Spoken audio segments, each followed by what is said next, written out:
भाजी आहे कशाची तरी, अर्धी कापली आहे, जांभळा कलरची आहे, बरोबर. ब्रिंजल आहे. पाठीमागे आहे का काय बघ. ही मला भाजीच वाटते, भाजी आहे नारंगी कलरची. बरोबर.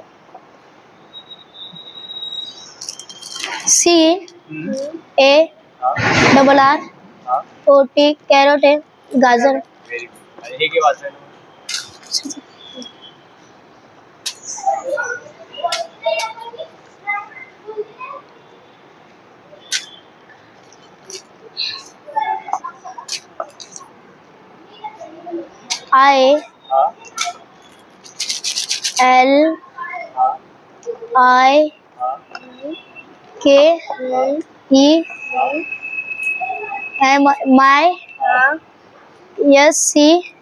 ILIKEMYSCHOOL. I like my school.